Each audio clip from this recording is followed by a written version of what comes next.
से आपका स्वागत है शुक्ला एजू गैलेक्सी में।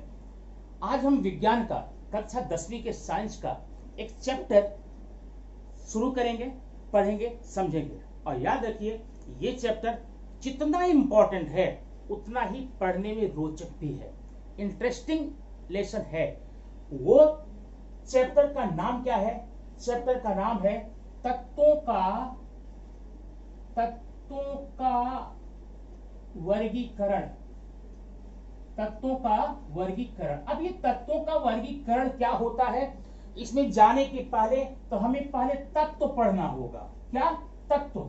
Element, classification of element. Element क्या है? एलिमेंट वह होता है, तत्व वह होता है जिसके सारे परमाणु सेम होते हैं, समान होते हैं।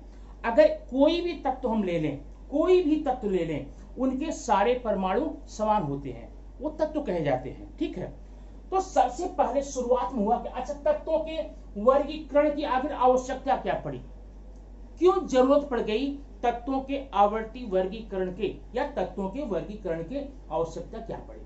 हुआ यूं कि सबसे पहले जब तत्वों की खोज हुई थी तब उनकी संख्या अंगुलियों पर गिनी जा सकती थी, 1 2 3 थे।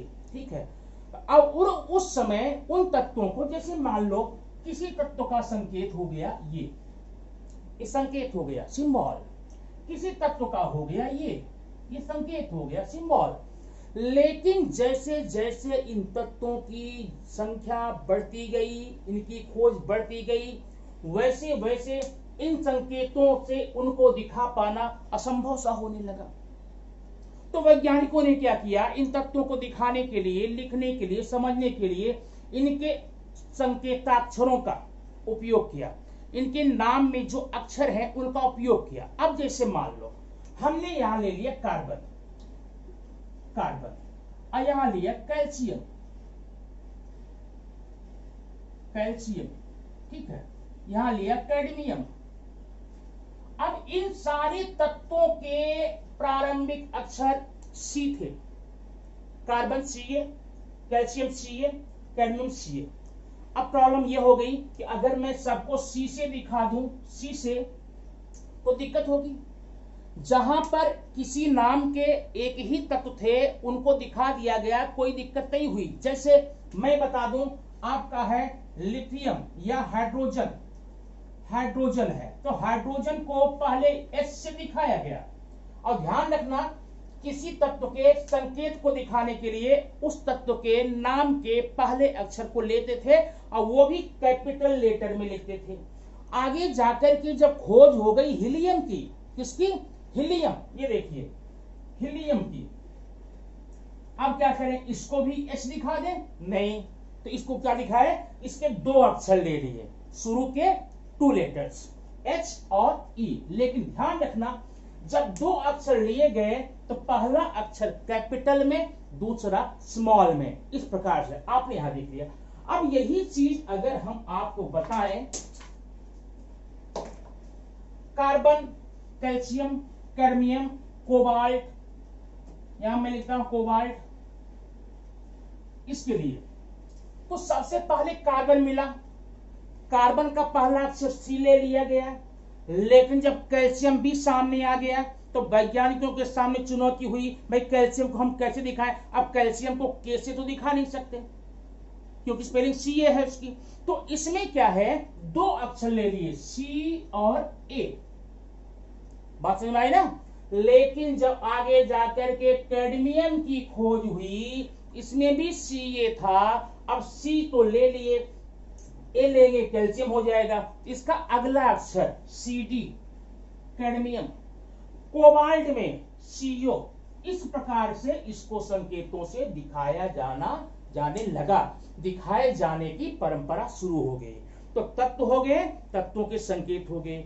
अब जब इनकी संख्या बढ़ती, अब इनके अध्ययन में भी आसानी थी, इनकी संख्या 2-3 थी ना, इनकी संख्या 2-3 थी, आसान था इनको समझना। लेकिन जब इनकी संख्या और भी बढ़ती गई, तब वैज्ञानिकों को इनकी गुणधर्मों को समझ पाना, बता पाना, समझा पाना, दिखा पाना असंभव सा होने लगा। तब जाकर के इसके वर्गीकरण की आवश्यकता पड़ गई। एक एग्जाम्पल लेते हैं। एक कक्षा है, एक स्कूल है, वहां कुछ बच्चे हैं। एक बच्चा फर्स्ट स्टैंडर्ड का है, एक फिफ्थ का है, एक नाइन्थ का है। 3 बच्चे हैं, तीनों को एक क्लासरूम में बिठा करके टीचर बता सकता, थोड़ा उसको थोड़ा उसको थोड़ा उसको। लेकिन जब इनकी संख्या ज्यादा हो गई, 25 फर्स्ट में, 35 सेकंड में, 55 नाइन्थ में, तो क्या किया जाता है, इनको इनके कक्षा के आधार पे, मतलब गुणधर्म मान लीजिए, गुणधर्मों के आधार पे अलग अलग क्लास में बिठा दिया जाता है। इससे दोनों को सुविधा होती है, जो टीचर पढ़ाएगा उसको भी, जो पढ़ने बैठा है उसको भी। ठीक है।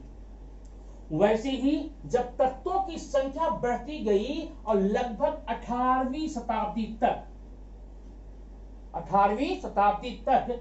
30 तत्व खोजे गए, 30 एलिमेंट्स लगभग मिल चुके थे काफी दिन तक खोज होने के बाद में। अब इन 3 तत्वों की खोज होने के पश्चात सबसे पहले इनको 2 ग्रुप में बांट दिया गया, धातु अधातु, मेटल नॉन मेटल। अब और संख्या बढ़ गई तो एक और बता दिया, अधातु, मेटलॉइड्स। ठीक है। लेकिन संख्या बढ़ते रहने से अंत में एक वैज्ञानिक आए, उनका नाम था डोबेराइनर।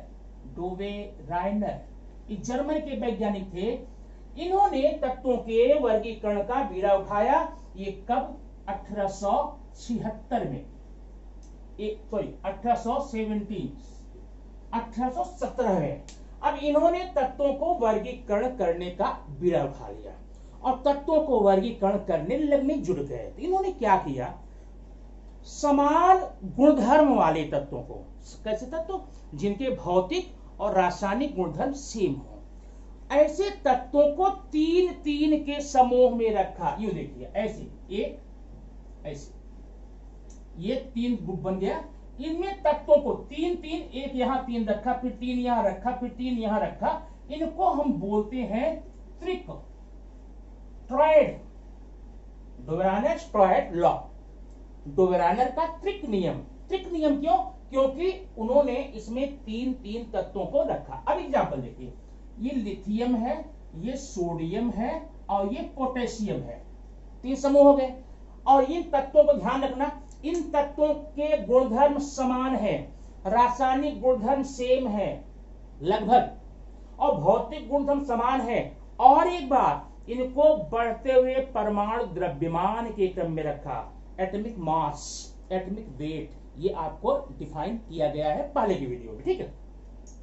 तो इसका होता है 6.9, लिथियम का 6.9 होता है, सोडियम का 23 होता है और इसका 39.1। ठीक है। इस प्रकार से 3-3 के समूह में रखा। अब रखने के बाद क्या देखा, जरा ये ध्यान देना, तब मैं परिभाषा बताऊंगा। बीच वाले तत्व का परमाणु द्रव्यमान, मध्य वाले तत्व का परमाणु द्रव्यमान अन्य दोनों तत्वों के परमाणु द्रव्यमानों के औसत के बराबर हुआ करता था। अब देखिए औसत, देखिए इसका देखिए 6.9 प्लस 39.1/2 औसत निकालने आप जानते हैं, एवरेज निकालना ना, आंकड़ों का योग बटे आंकड़ों की संख्या। जितने आंकड़े होंगे उनको जोड़ करके उन आंकड़ों की संख्या। अब यहाँ 2 आंकड़े हैं, 2 डेटा है, 6.9, 39.1, ये 2 हो गए ना, इनको जोड़कर 2 का भाग देंगे। अगर 3 होता 3 का देते, 4 होता 4 देते। तो ये एवरेज होता है, औसत होता है। अब जरा देखिए कितना हुआ है, ये हो गया 46.0/2 = 23। ये देखना। तो इन्होंने क्या देखा कि जो किनारे 2 तत्व थे, इनके द्रव्यमानों का औसत मध्य वाले तत्व के द्रव्यमान के बराबर आता था। इसे कहते हैं डोबेराइनर का नियम, डोबेराइनर का त्रिक, डोबेराइनर ट्रायड। परिभाषा कैसे बनाओगे? डोबेराइनर का नियम लिखो तो आप लिखेंगे, डोबेराइनर ने समान गुणधर्म वाले तत्वों को बढ़ते हुए परमाणु द्रव्यमानों के क्रम में तीन तीन के समूह में रखा तो मध्य वाले तत्व का परमाणु द्रव्यमान अन्य दोनों तत्वों के परमाणु द्रव्यमानों के औसत के बराबर आता था। इसे क्या कहा गया? इसे कहा गया डुवेरानर त्रिक नियम, डुवेरानर का त्रिक नियम, डुवेरानर ट्रायल। ठीक है, लेकिन बड़ी अच्छी परिभाषा थी, शुरुआत अच्छी थी, अच्छी शुरुआत इन्होंने किया था वर्गीकरण का, लेकिन प्रॉब्लम तब होने लगी। ये देखिए 1800 तक 30 तत्व खोजे गए थे, लेकिन जब आगे तत्वों की संख्या बढ़ती गई, तत्वों की संख्या आगे होती गई, तो हुआ क्या जानते हैं? तो अन्य तत्वों को इस क्रम में रखने पर नियम में फॉल्ट आने लगा, नियम उसको पूरा नहीं कर पाया था। ठीक है, 30 तत्वों तक इन्होंने तो कर लिया अपना, लेकिन 30 तत्व के बाद जब इनकी संख्या बढ़ने लगी तो वो तत्व डुवेरानर के नियम को फॉलो नहीं करते थे, इसलिए इनके नियम को रिजेक्ट कर दिया गया। अब ध्यान रखना छात्रों, ये प्रश्न आपके एग्जाम में कैसा आता है? सिंपल आता है। या तो बोला जाएगा डुवेरानर के एक ट्रिक का एग्जाम्पल दो, 3 ट्रिक दिए गए हैं आपके, आप यहां पर याद कर लेना, या फिर ऐसा ट्रिक दिया गया है इन तीनों में तो इसमें से कोई एक गैप रहेगा, या तो बीच वाला या किनारे, तो आपको बाकी का निकालना होगा। तीसरे प्रकार का हो सकता है, यही प्रश्न आपको ब्लैंक में आ सकता है, ब्लैंक में, ठीक ना, तत्वों के 3 समूह में रखने वाले नियम को डैश कहते हैं, तो क्या बोलेंगे? डुवेरानर का त्रिक नियम बोलते हैं। तो 3 प्रकार के प्रश्न आ सकते हैं, या कभी कभी जोड़ियां मिलाने में आ सकता है, मैच द फॉलोइंग में आता है। तो इस प्रकार से आप इसका 1 नंबर का क्वेश्चन आपके पेपर में इस चैप्टर से, माने इस टॉपिक से, इस शीर्षक से, डुवेरानर के नियम से आपको आएगा। जब इनका नियम फेल हो गया तो कौन आया जानते हैं?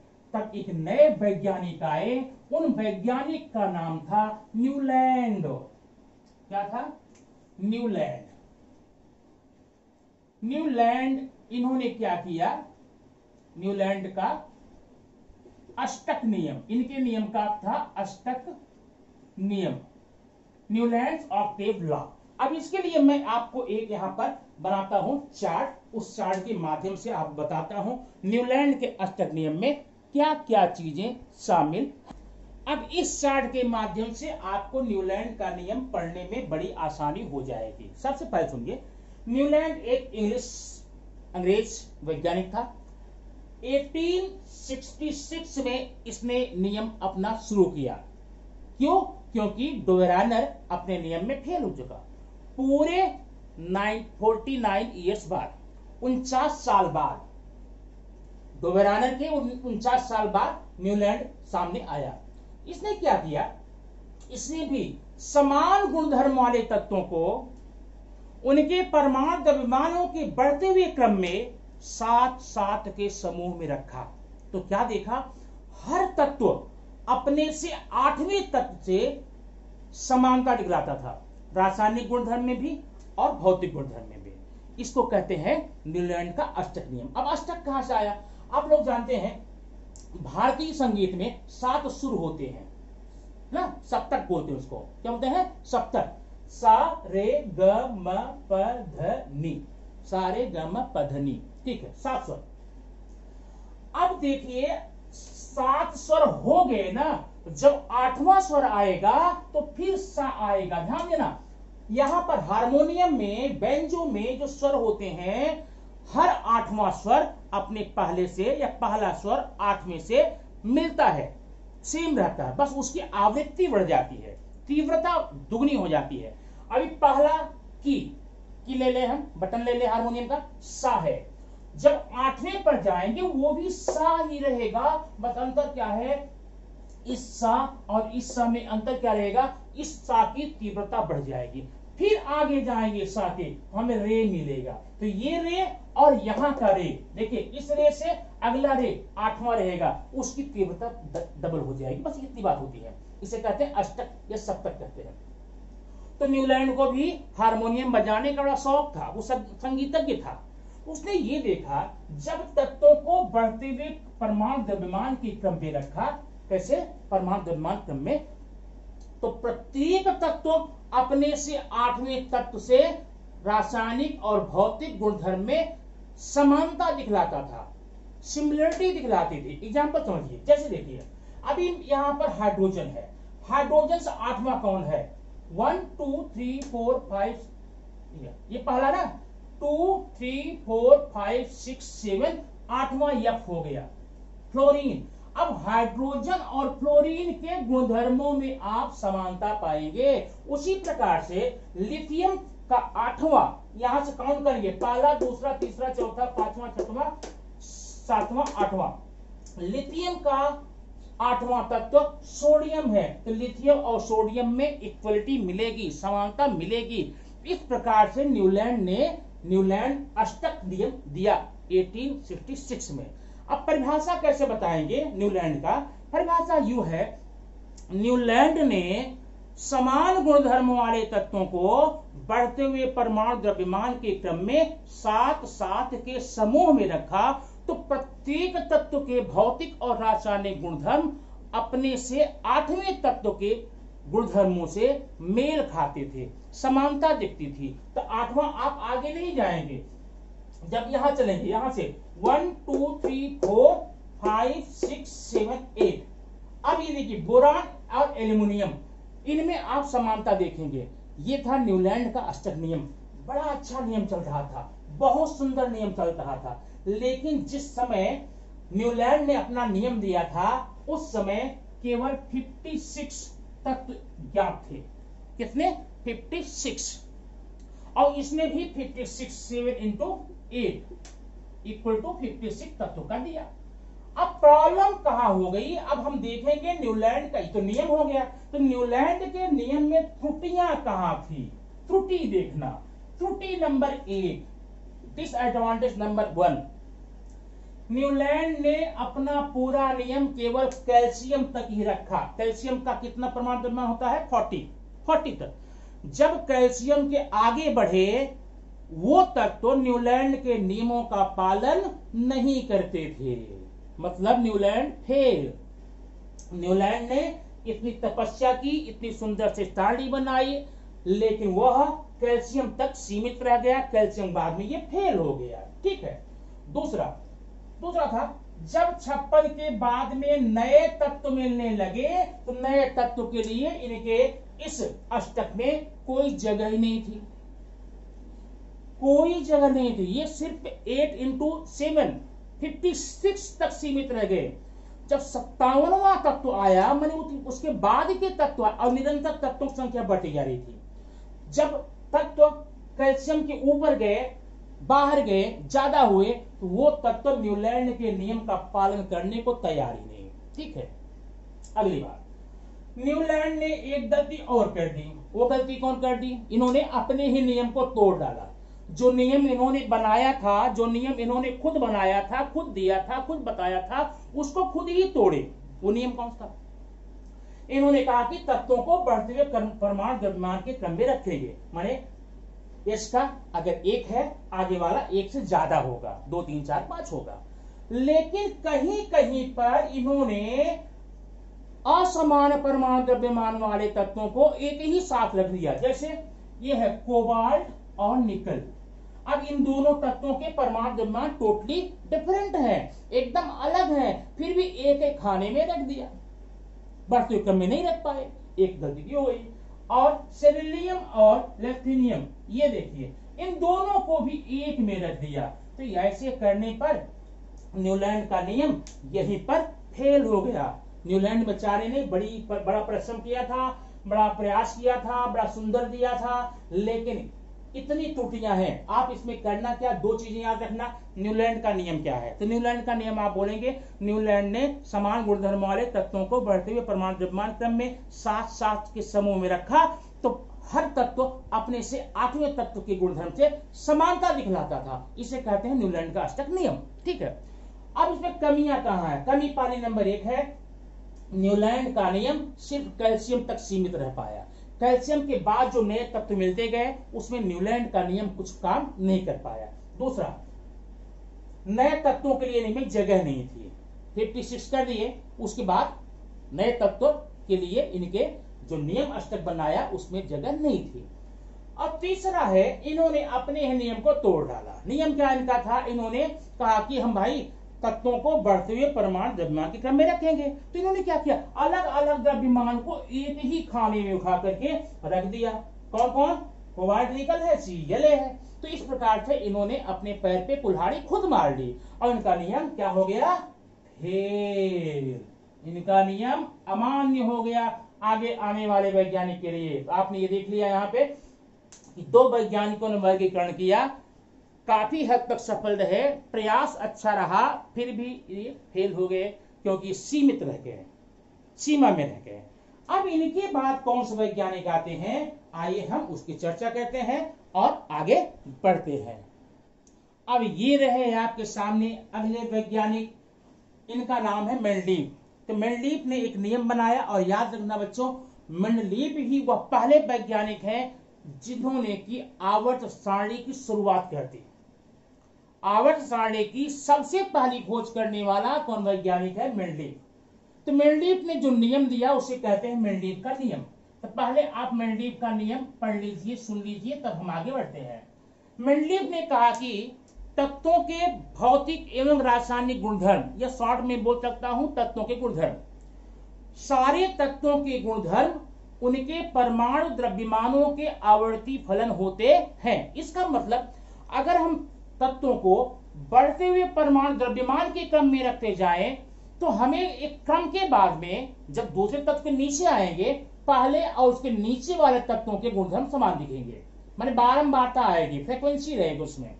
तत्वों के भौतिक एवं रासायनिक गुणधर्म उनके परमाणु द्रव्यमानों के आवर्ती फलन होते हैं। यह नियम दिया किसने, मेंडलीव ने। तो इस नियम के आधार पे उन्होंने जो मेंडलीव की आवर्त सारणी बनाई, उनके द्वारा बनाई गई आवर्त सारणी को मेंडलीव की आवर्त सारणी कहते हैं। तो पहले उसके गुणधर्म देख लें। गुणधर्म नंबर 1, याद रखना 3 ही है, बहुत ज्यादा नहीं है, 3 है।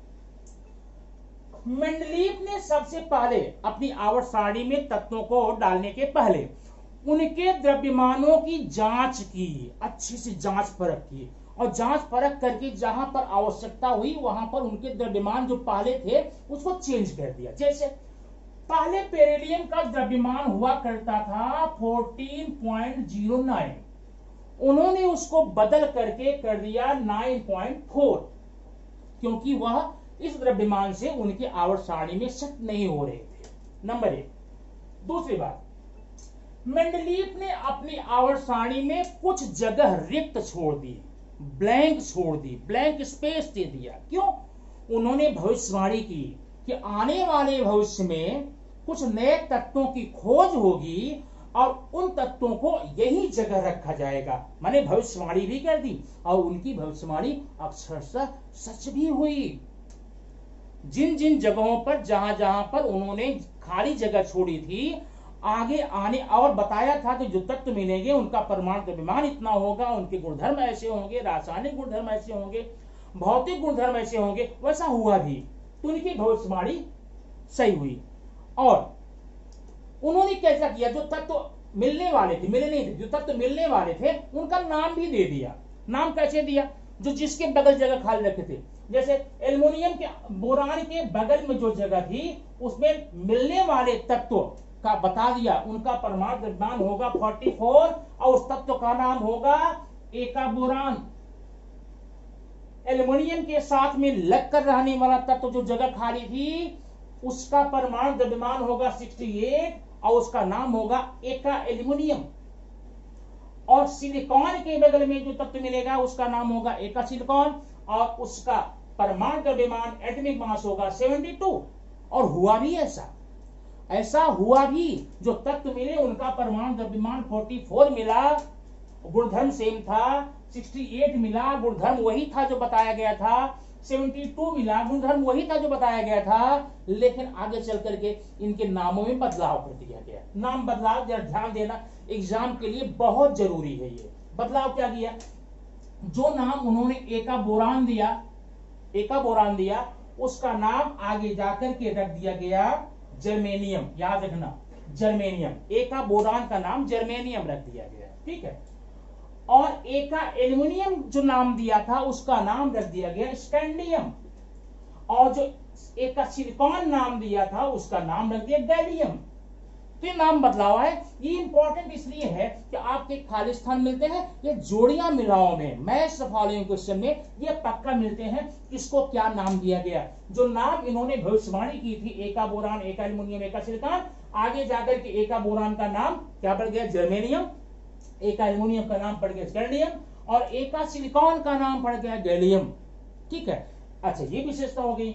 अगली विशेषता इनकी क्या थी, जिस समय इन्होंने अपने आवर्त सारणी की खोज की थी, निर्माण किया था, रचना की थी, उस समय शून्य समूह के तत्वों की कोई का अस्तित्व ही नहीं था, उनकी खोज ही नहीं हुई थी। ठीक है, तो जब आगे जाकर के शून्य समूह के मान निष्क्रिय तत्वों के इनर्ट गैसेस मिले, उनको रखने के लिए इन्होंने बिना कुछ डिस्टर्ब किए अपनी ही आवर्त सारणी में एक समूह जोड़ दिया, ऐड कर दिया, और उसका नाम रख दिया क्या, शून्य समूह, जीरो ग्रुप रख दिया। तो ये तो विशेषता हो गई। ठीक है, विशेषता याद रखना, एग्जाम में यही आपको आएगा। मेंडलीव के आवर्त सारणी के विशेषताएं लिखिए, advantages, write down the advantages of the Mendeleev periodic table. तो आपके 3 यहां पर हो, याद रखना। पहला क्या हो गया, इन्होंने द्रव्यमान की जांच करके रखा, बेरिलियम का द्रव्यमान चेंज कर दिया। दूसरा किया, अपने आवर्त सारणी में इन्होंने कहीं कहीं पर जगह छोड़ रखी थी, खाली जगह छोड़ रखी थी, और उसकी भविष्यवाणी की थी कि तत्व मिलेंगे तो इनका गुणधर्म ऐसे ही होगा, और हुआ भी वैसा। नाम भी उनका रख दिया था, क्या क्या नाम था, एका बोरान, एका एल्युमिनियम, एका सिलिकॉन। आगे जाकर इनका नाम बदल गया, एका बोरान का नाम आपने देख लिया क्या हुआ, जर्मेनियम है, एका एल्युमिनियम का नाम क्या है, स्कैंडियम है, और एका सिलिकॉन का नाम गैलियम। ये 3 नाम दिए गए। और अगला है निष्क्रिय तत्व के लिए एक नया समूह जोड़ दिया इन्होंने अपने आवर्त सारणी में। तो ये तो हो गई इनकी विशेषता। लेकिन ये विशेषता के बाद में इनके आवर्त सारणी की त्रुटियां क्या है, write down the disadvantage of Mendeleev's periodic table. Mendeleev के पीरियडिक टेबल की आवर्त सारणी की त्रुटियां लिखिए, कमियां लिखिए, दोष लिखिए। दोष देखिए, इनकी आवर्त सारणी के दोष क्या है, डिसएडवांटेज क्या है, त्रुटियां क्या है। त्रुटियां नंबर 1, त्रुटियां नंबर 1 क्या है, पहली त्रुटियां